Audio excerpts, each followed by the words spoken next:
வணக்கம் நண்பர்களே. மகாபாரதம் பேசுகிறது சபாபர்வம்.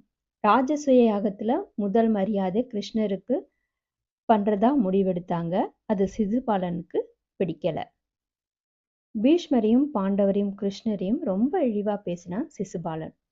அவர்களோட பிறப்பு பற்றி ரொம்ப இழிவா பேசினான். கிருஷ்ணரை இடையனும் கேலி பண்ணான்.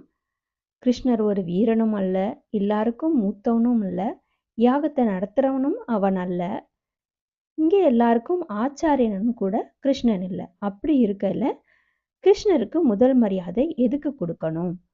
இது பாண்டவர்கள் அவங்க சக்தியற்றவர்களாகவும் பயந்தவர்களாகவும் இருக்கிறதுனால கிருஷ்ணரோட ஆதரவை நாடி அவருக்கு பூஜை செய்யறாங்க. இதற்கு தகுதியானவர் கிருஷ்ணர் இல்லை அப்படின்னு சொன்னான் சிசுபாலன். யுதிஷ்டர் சிசுபாலனை தடுத்து நிறுத்தினாரு. பீஷ்மர் ஸ்ரீ கிருஷ்ணரை பற்றி நன்கு அறிந்தவர். அதனால அவரை பற்றி பீஷ்மருக்கு நல்லா தெரியும், நீ இதை பத்தி பேசாத அப்படின்னு சொன்னாரு. மேலும் கிருஷ்ணரை நாங்க பூஜை செய்வதற்கான காரணம் அவர் மேல வச்ச அபிமானமோ இல்லது அவரோட ஆதரவை நாடுற எண்ணமோ இல்லை.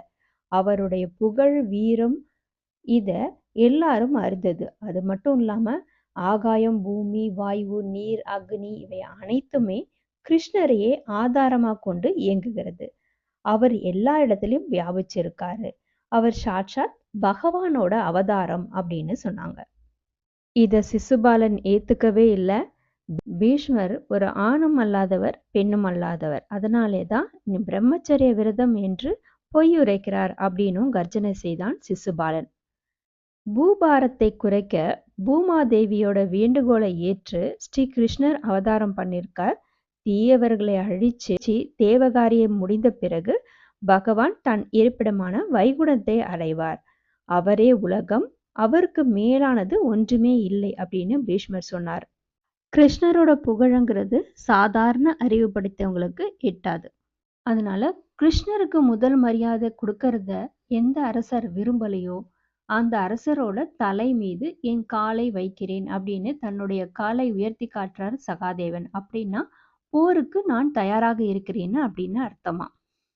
சிசுபாலன் தனக்கென்று ஒரு கூட்டத்தை சேர்த்து கொண்டு போருக்கு தயாராகினான். தர்மர் அப்போ பீஷ்மர் கிட்ட கேட்டார், நான் இப்போ எப்படி நடந்து கொண்டால் இந்த யாகம் நிறைவேறி மக்களுக்கு நன்மை கிடைக்கும் அப்படின்னு கேட்க. அப்போ பீஷ்மர் சொல்றாரு, கிருஷ்ணர் இன்னும் தீர்மானிக்காததுனால மட்டும்தான் சிசுபாலன் இப்படி கர்ஜனை செய்துட்டு இருக்கான். எவன் ஒருவனுக்கு அழிவு காலம் வந்துவிட்டது என்று பகவான் கருதுகிறாரோ அவனுக்கு முதல்ல புத்தி தான் கெடுமா. இவர்களுக்கு அழிவு நெருங்கி விட்டது அப்படின்னு சொல்றாரு பீஷ்மரு. பீஷ்மரை இழிவுபடுத்தி பீமனை யுத்தத்துக்கு அழைத்தான் சிசுபாலன். இதை அனைத்தையும் கிருஷ்ணர் ஏன் பொறுத்து கொண்டிருக்கிறார், எதனால பொறுத்து கொண்டிருக்கிறார் என்று கேட்டார் தர்மர்.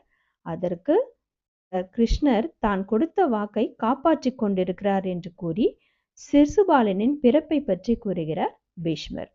சேதி தேசத்து மன்னனுக்கு சிசுபாலன் குழந்தையா பிறக்கிறாரு.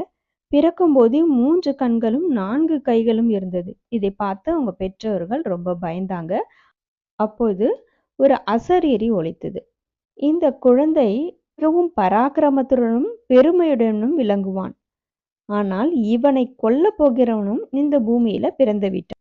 எவரோட மடியில எடுத்து வைக்கும்போது இந்த குழந்தையோட இயற்கைக்கு விரோதமான அந்த கூடுதல் கைகளும் நெற்றியில் இருக்கக்கூடிய அந்த கண்ணும் பிரிந்து விழுகிறதோ அவனை உன் மகனை கொல்ல போகிறவன் அப்படின்னு அந்த அசரீரி வாக்கு கூறியது. இதன் பிறகு சேதிராஜன் பல அரசர்களை வரவேற்று அவன் மடியில தன்னோட மகனை வைத்து பார்த்தான். இறுதி சேதிராஜன் தன்னுடைய மனைவியின் சகோதரனான கிருஷ்ணர் குழந்தைய பார்க்க வராரு. அப்போ தன் மகனை கிருஷ்ணர் மடியில வைக்கிறாங்க. கூடுதலாக இருந்த கையும் நெற்றியில் இருந்த கண்ணும் விடுபட்டு தரையில் விழுந்தது. உடனே துயரமாயிட்டாங்க அரசி.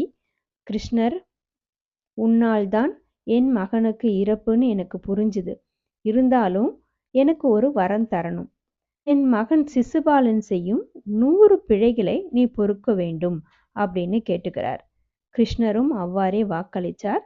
கிருஷ்ணர் வாக்குறுதினால் அச்சம் நீங்கி மதி கெட்டு சிசுபாலன் தொடர்ந்து பல அக்கிரமங்களை செய்து வந்தான். இப்போது கிருஷ்ணரையே யுத்தத்திற்கும் கூப்பிடுகிறான் அப்படின்னு சொன்னார். ஆனா கிருஷ்ணர் கொடுத்த வரத்தினால இதுவரைக்கும் காப்பாற்றப்பட்ட சிசுபாலன் கிருஷ்ணரின் சக்தியின் ஒரு பாகமாவே கருதினார். அவர் தன்னுடைய மொத்த பாகத்தையும் எடுத்துக்கொள்ளக்கூடிய நேரம் வந்துவிட்டது. அதனாலதான் இந்த வியூகமும் நடக்குது. கிருஷ்ணரின் கணக்குப்படி சேதிராஜன் இறக்கும் காலம் நெருங்கிவிட்டது அப்படின்னு சொல்றார். எவன் ஒருவனுக்கு அழிவு காலம் நெருங்கும் போது அறிவு கெடுகிறது என்பதற்கு சிறந்த உதாரணமாகவும் இதை எடுத்துக்கலாம். இதை எதையுமே ஏத்துக்கக்கூடிய மனநிலைமையில சிசுபாலன் இல்லை. அவர் பீஷ்மரை பார்த்து, நான் ஒரு கதை சொல்றேன். கடற்கரை ஓரத்துல ஒரு அன்னப்பறவை இருந்தது. அது ரொம்ப கிழட்ட அன்னப்பறவை. அதால தானா உணவு தேடிக்க முடியாது. அதனால அது மற்ற அன்னப்பறவைங்க கிட்ட நியாய தர்மத்தை பத்தியும் பாவ புண்ணியத்தையும் பத்தியும் பேசுது. நாம பாவமே பண்ணக்கூடாது அப்படின்னு எல்லாருக்கும் ஒரு சொல்லிக்கிட்டு இருந்தது. இந்த அறிவுரைகளை நம்பின மற்ற பறவைகள் இது ரொம்ப நல்ல பறவை அப்படின்னு நம்பி தன்னோட முட்டைகளை அந்த அன்னப்பறவை கிட்ட விட்டுட்டு தாங்க போய் இறை தேட போயிட்டு இருந்தது. ஆனா அந்த கிழட்டு அன்னப்பறவை சில நேரங்கள்ல சில முட்டைகளை எடுத்து சாப்பிட்டுட்டு இருந்தது. இதை ஒரு நாள் ஒரு அன்னப்பறவை பார்த்தது. மற்ற அன்னப்பறவை கிட்ட எல்லாம் இதை சொல்லிட்டு எல்லா அன்னப்பறவையும் சேர்ந்து அந்த கிழட்டு அன்னப்பறவைய கொன்னுடுது. அத மாதிரிதான் உங்க நிலைமை ஆக போகுது. உங்களோட இயலாமையினால தான் நீங்க இத மாதிரி கிருஷ்ணருக்கெல்லாம் அடிபணிஞ்சு போறீங்க அப்படின்னு ரொம்ப கேவலமா பேசினான் சிசுபாலன். கிருஷ்ணர் இதுக்கு மேலேயும் சிசுபாலன் செய்யும் தவறுகளை பொறுத்துக்க முடியாது அப்படின்னு முடிவுக்கு வந்தாரு. அது தவிர பாண்டவர்கள் பக்கம் நிற்பேன் அப்படின்னு பாண்டவர்களுக்கு கொடுத்த வாக்குறுதிக்காகவும் கிருஷ்ணர் சிசுபாலனை எதிர்க்க தயாரானாரு. சிசுபாலனும் போருக்கு தயாரா இருந்தான். இதன் தொடர்ச்சியை அடுத்த வீடியோல பார்க்கலாம். நன்றி.